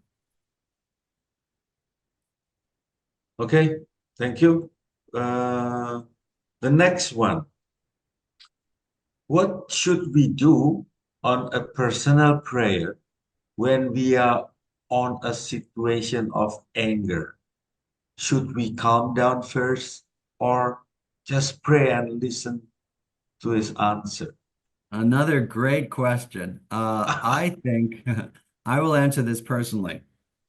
I was reading a book recently that talked about that, and it said that one of the challenges, I would say, is that when we are so angry that we can't even think, it might help to take a few deep breaths and try to be a little calmer before we come into prayer. Why is that? It's not because God cannot handle our anger. God has been handling anger since the time of the creation of human beings, right? I mean, if you read the Psalms say, Psalm 13 says, "How long, O Lord? How long will you let me suffer?" Right? So people get angry at God, and that's normal, or people get angry at other people.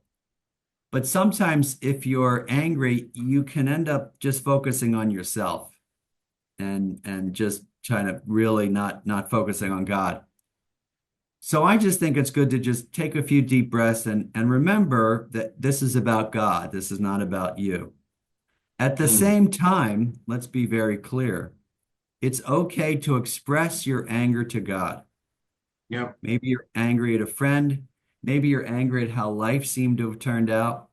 Maybe you're angry at God, right? It's okay to be angry. Again, to use Bill Barry's model, it's like a friendship. Sometimes it's okay to say to our friends, "I'm a little angry at you." Because what happens if we don't say that? Sometimes the relationship can grow very cold and distant and formal because we are not being honest.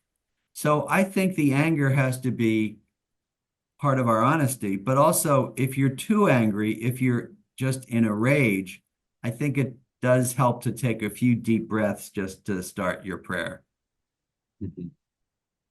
So calm down first will be better.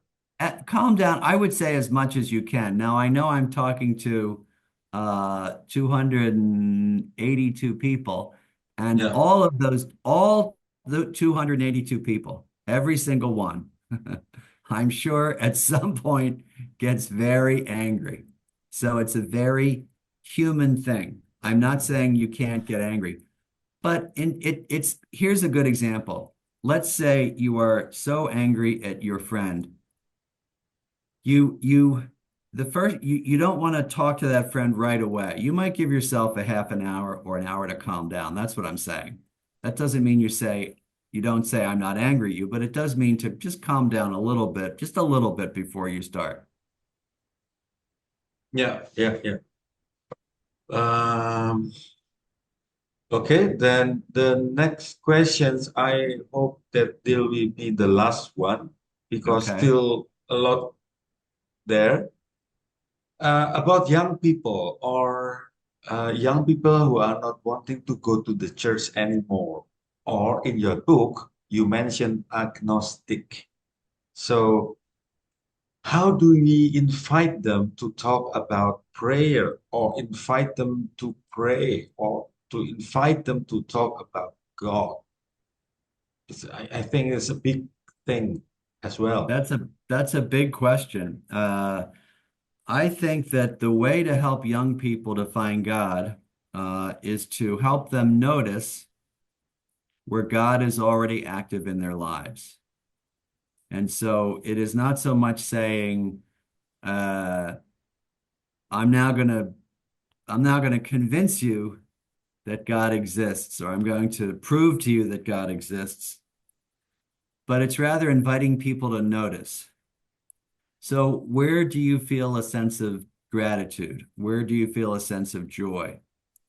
And I would say, I don't think I say this in the book, but I would say that almost everyone has had an experience of feeling some sense of, how do I say it?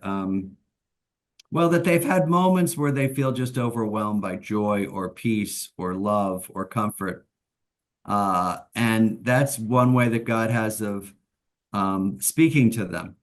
So in other words, I think many people have experiences of God, but as I said I do say this in my book, I'm quoting a Jesuit friend of mine who died named Bob Gilroy.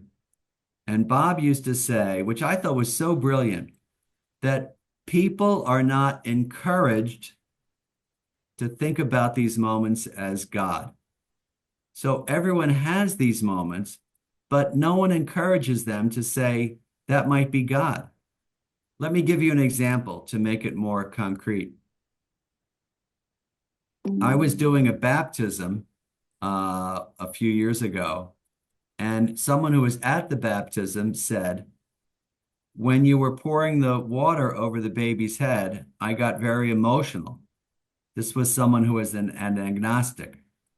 I got very emotional and I felt this sense of just deep emotion. Now, that person has two ways to go. That agnostic could say, oh, I was just being emotional, and they can dismiss it. Or someone can invite them to say, have you ever thought that that might be God's way of communicating with you? So I think it's about inviting people to see where God already is. So I think that's, I know Pope Francis was visiting nearby. And Yeah. yes, which was amazing to watch that. And I think he talked about the difference between, if I'm not mistaken, proselytizing and evangelism. Yeah. And I think, proselytizing would be saying you have to believe in God, right? Yep. But the evangelizing, I think, is much gentler. And I think it's more about invitation, inviting people to, as Jesus said, come and see. Yep. Okay, thank you very much. James, well, we will be very, very happy if in the next week or the next month we are able to have you again. Is it possible? I think it's possible. Now, next month I will be in Rome for the synod. No, I mean, whenever you are free. Yeah, but maybe in November or December, I'm happy to. Very happy to, Okay. because I enjoy these kinds of things. Okay, I think Rini will contact you again. So we Right. have appointment or either November or either December. So we have you as the key speaker, and then the participants are able to tell something or ask something to you. All right. So thank you very much for today, because you gave us a plenty time, and thank you in advance that next month you will be available for us to have you. So thank you very much. You already told us a lot of important things. I'm challenged to tell the participants in our language. So Good. Yeah, good. Your points will not be loose. Thank you. Uh, Well, let so me, sorry. yes, please. Let me say, first of all, thank you to Rini, who has been so good at organizing all of this. Thank you. Really, thank you to the publisher, too, for doing this book. It's just a wonderful blessing. I always joke that when a book of mine is translated into a new language, it's like I've written a brand new book. It's like magic. I've written a brand new book. And I Yeah. want to thank Nano, my brother Jesuit, for accompanying me. And thank you so much. And yes, thank you for translating this after I get off. But I would also ask, as I leave, if you could all, like Francis says, can you pray for me too? I'd ask for your prayers too. Sure. We will. All right. God bless you. We'll see you soon. See you soon, November or December. Thanks, All right. James. Thank you, Thanks. See Father. you. Thank Thank you. you so You're much. welcome. Bye-bye. Bye. So, semoga teman-teman bisa memahami apa saja yang disampaikan Romo James Martin, walau mungkin tidak 100%, moga-moga 75 atau 80%, semoga bisa mendapatkan itu. Dan saya tidak tahu nih bagaimana, ada 20 menit tersisa, apakah apa yang perlu kita lakukan ini setelah kita mendapat penampakan malaikat dari Amerika ini. Romo boleh melanjutkan. Tadi mungkin ada yang belum disampaikan. Bisa juga melanjutkan dari apa yang ingin Romo sampaikan. Oke, saya merasa bahwa perlu menyampaikan beberapa hal bagus yang tadi sudah disampaikan James Martin ya, lebih baik ke situ. Lalu itu saja, saya memilih itu Siska, karena yang saya siapkan itu kan dari buku. Sedangkan tadi yang langsung secara verbal disampaikan Romo James Martin itu beberapa penting, termasuk jawaban-jawaban dia atas pertanyaan yang ditujukan, yang dituliskan tadi ya. Pertama-tama, apa yang perlu kita perhatikan ketika kita berdoa? Ini tentu saja doa yang mengandaikan tidak dengan teks tertentu yang dibacakan, ya, misalnya doa dari santo siapa gitu lalu didoakan selesai gitu. Tetapi ini doa yang bisa saja dengan teks tertentu, termasuk dari teks manapun gitu. Ketika kita dalam waktu berdoa, ada 7 hal yang perlu diperhatikan ya selama berdoa itu. 1, insight. Ya, insight itu kesadaran, gagasan, ide yang muncul. Semoga teman-teman tidak kesulitan memahami kata insight yang muncul sewaktu kita berdoa. Yang kedua, emosi-emosi yang muncul ya ketika kita berdoa, sedih, berduka, damai, emosi-emosi ya, iri, kangen, emosi. Itu perlu diperhatikan karena sangat mungkin Tuhan memunculkan itu dan kita perlu menindaklanjuti itu. Yang ketiga, keinginan ya, keinginan yang muncul dalam doa ketika tadi Romo James Martin menggunakan perumpamaan penggandaan 5 roti 2 ikan itu dalam menjelaskan 7 poin ininya. Keinginan misalnya teringat membayangkan 5 roti 2 ikan, teringat rekan teman yang misalnya kesulitan dalam hal makan misalnya, lalu kita muncul keinginan go food ke orang itu gitu. Nah, keinginan itu layak diperhatikan. Keempat, memori, ingatan, kenangan yang Sebelum doa kita tidak pernah mengira memori itu akan muncul.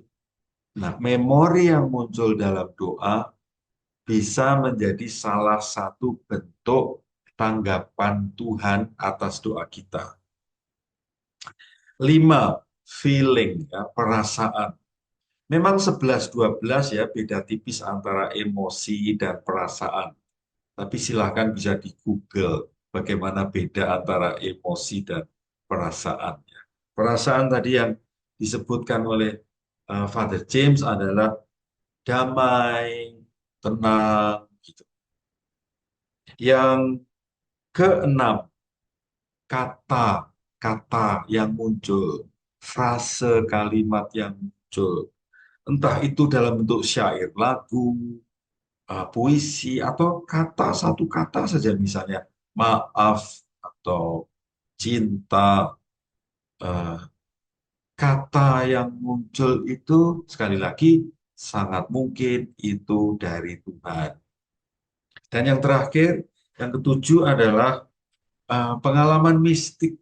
Nah, pengalaman mistik ini diberi contoh konkret oleh James Martin di bukunya ketika dia cerita masa kecilnya, dia naik sepeda, terus tiba-tiba itu dia berada di sebuah di sebuah tempat yang luas, banyak tanaman, ada bunga, ada bau bunganya, dia melihat burung, dan tiba-tiba di situasi itu tuh dia merasa damai, merasa disayangi, merasa sesuatu yang berbeda, yang positif banget.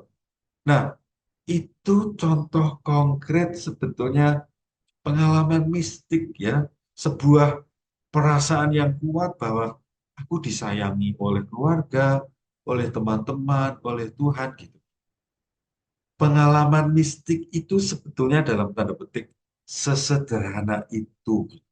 Bukan yang wow, malaikat, santo, santai. Jadi itu pada dasarnya 7 poin utama yang mau disampaikan oleh James Martin. Yang kedua adalah bagaimana kita bisa tahu bahwa 7 hal tadi itu dari Tuhan. James Martin menyebut pentingnya discernment, membedakan. Nah, prinsipnya adalah kalau hal-hal yang muncul tadi nuansanya positif, bagus, mulia, besar kemungkinannya itu dari Tuhan. Karena Tuhan ya adalah kebaikan. Tuhan adalah sumber hal-hal yang positif itu. Dan bagaimana cara-cara Tuhan menyentuhmu, mengkomunikasikan dirinya kepada kita? Ya lewat 7 hal tadi ya teman-teman.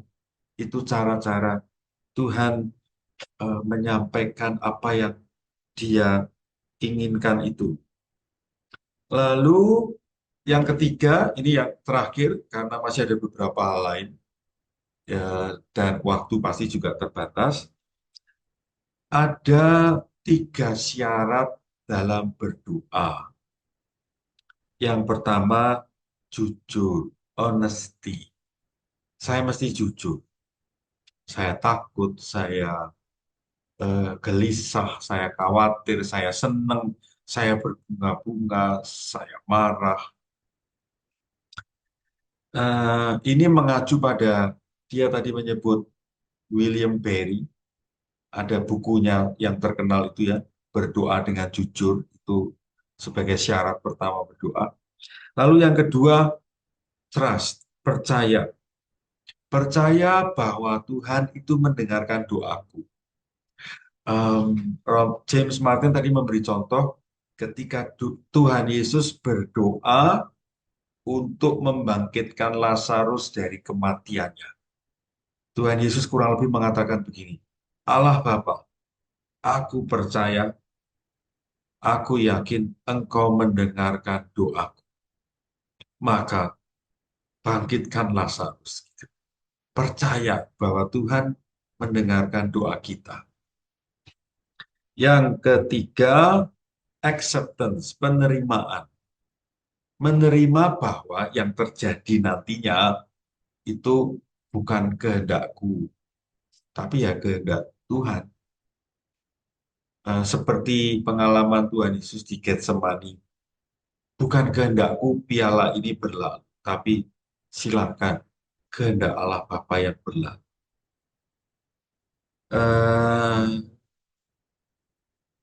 Tambahan kecil adalah tadi ada yang bertanya dan menurut James itu menarik, yaitu hubungan antara puasa mati raga dengan berdoa. James Martin memberi istilah berdoa itu tidak transaksional. Kalau saya sudah berdoa sekian, harus dikabulkan. Karena pada dasarnya ya doa sebagaimana dalam hidup ini ya yang utama adalah Tuhan. Maka kita tidak diundang untuk berpikir banyak puasa pasti doanya dikabulkan. Enggak juga. Karena pada dasarnya puasa mati raga punya tujuan lain, misalnya soal pengendalian diri. Gitu. Itu saja teman-teman, menurut saya yang perlu saya katakan ulang dari yang bisa saya tangkap. Saya sadar masih ada beberapa hal lain yang tadi disampaikan oleh Romo James Martin, dan kabar gembiranya adalah James Martin masih mau menyediakan diri untuk hadir seperti ini tadi pada bulan-bulan November atau Desember.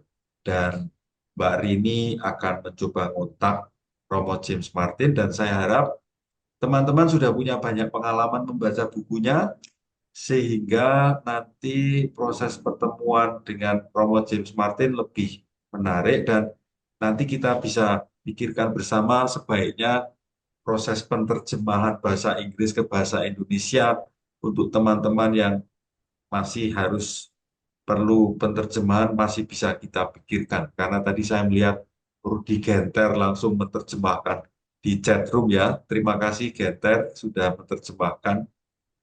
Saya kira nanti Rudi Genter bisa dimintai bantuan untuk hal serupa lebih tersiapkan.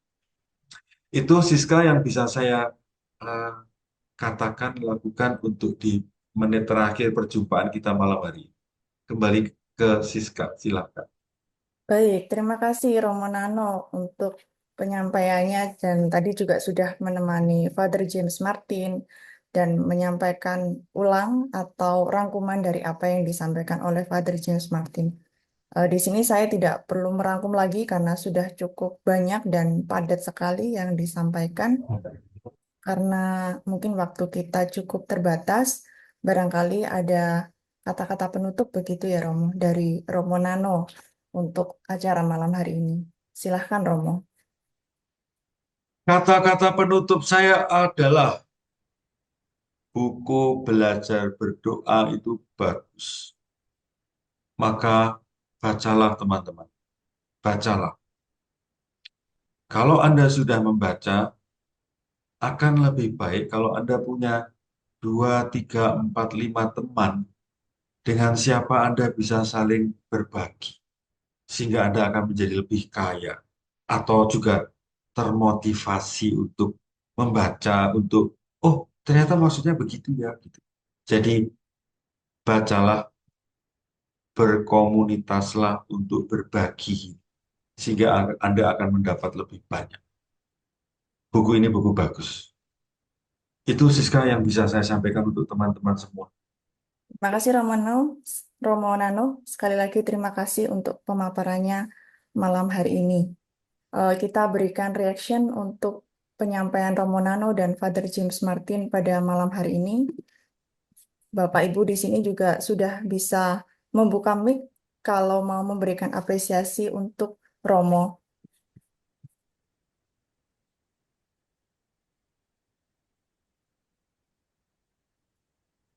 Terima kasih Romo Nano dan tim dari Canisius. Baik, terima kasih Romo. Terima kasih Romo Nano. Terima kasih Romo Nano, Canisius. Terima kasih Romo Nano. Terima kasih Romo Nano. Terima kasih Romo Nano, makasih Mbak Rini. Terima kasih Canisius. semua. Terima kasih Romonano dan panitia. Makasih Terima Romo kasih. Nano. Terima kasih ya Romonano. Terima kasih panitia. Keluar Romo lagi. Kasih Romanano. Terima kasih Romo Nano dan panitia. Ya, Iya, sama-sama. Romonano. Masih ada closing. Malam. Ini langsung Masih ada bubar doa ya, dulu? Siska? Enggak. Masih ada Jangan closing. untuk meninggalkan ruang. Iya, ini langsung drop. Ya sudah, enggak apa-apa. Oh. Pada keluar semua nih.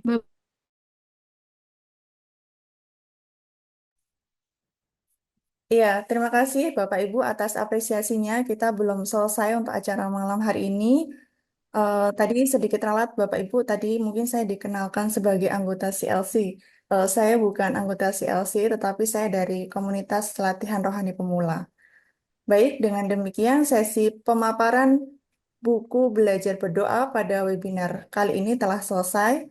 Maka waktu dan layar saya kembalikan kepada MC Mbak Yohana. Terima kasih Mbak Yohana. Baik, terima kasih Mbak Siska dan para narasumber.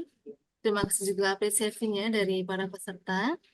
Bapak, Ibu, dan rekan-rekan, perlu kami sampaikan juga bahwa masih ada pertemuan kedua, 3 dan 4 di tahun ini, sebagai lanjutan atas pertemuan pada malam hari ini. Dan selama 4 kali pertemuan webinar, panitia akan menyediakan door prize bagi para peserta yang terpilih. Maka pada pertemuan pertama ini, saya akan membacakan 3 peserta yang terpilih untuk mendapatkan door prize. Baik, untuk yang pertama, selamat kepada Lydia.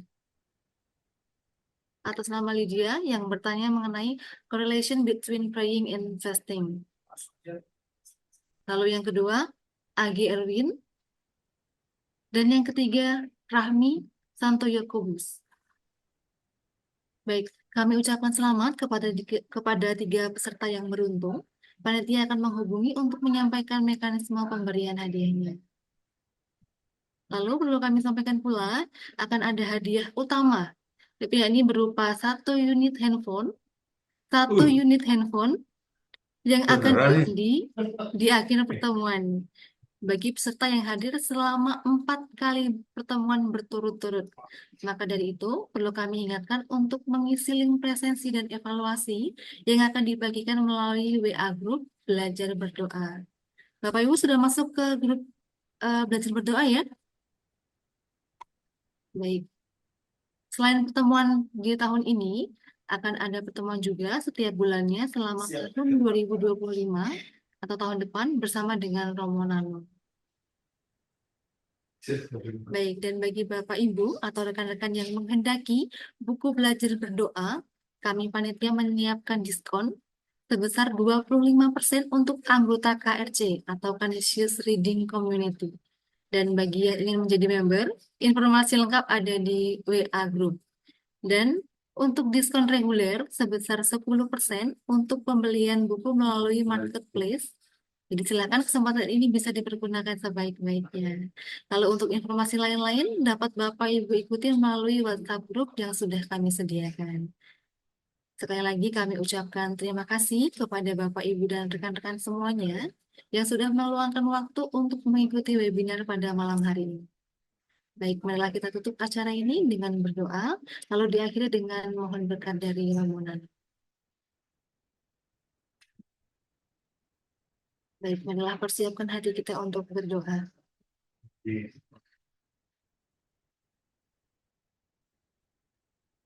Dalam nama Bapa dan Putra dan Roh Kudus. Amin. Allah, Bapa yang Maha Pengasih, kami bersyukur atas waktu dan kebersamaan dalam acara ini. Semoga apa yang telah kami pelajari dan didiskusikan semakin memperkaya iman dan kehidupan doa kami. Sertailah kami dalam setiap langkah hidup kami, agar selalu berada dalam jalan-Mu. Berkatilah semua yang hadir dan jagalah kami dalam perlindungan-Mu. Demi Kristus Tuhan kami. Mohon berkat dari Saudara-saudariku yang terkasih, para peserta webinar pada malam hari ini, kita senantiasa dibimbing, diberkati, dilindungi Allah yang Maha Kuasa, dalam nama Bapa dan Putra dan Roh Kudus. Amin. Terima kasih banyak teman-teman. Sampai ketemu di webinar yang kedua di bulan berikutnya. Terima kasih Terima kasih semuanya. Romo, Terima kasih terima kasih Romo. semuanya.